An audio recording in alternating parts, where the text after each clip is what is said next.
اردو کہانی لمبی نماز۔ ایک آدمی اپنے بیٹے کے ساتھ بادشاہ کے محل میں دعوت پر گیا۔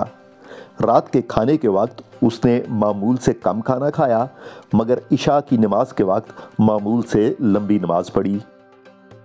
دعوت سے واپس آ کر اس نے دوبارہ کھانا منگایا اور مزے سے کھانے لگا۔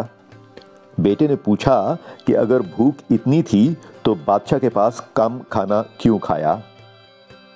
باپ نے کہا کہ میں نے وہ کم کھانا تو لوگوں کو متاثر کرنے کے لیے کھایا تھا۔ بیٹا بولا تو پھر نماز بھی دوبارہ پڑھ لیں، کیونکہ وہ لمبی نماز بھی تو آپ نے لوگوں کو دکھانے کے لیے پڑھی تھی۔ اب آپ ان 6 الفاظ کو دیکھیے۔ ان کے اردو ہجے اور انگریزی معنی میں نے نیچے لکھ دیے ہیں، مگر یہ ترتیب سے نہیں ہے۔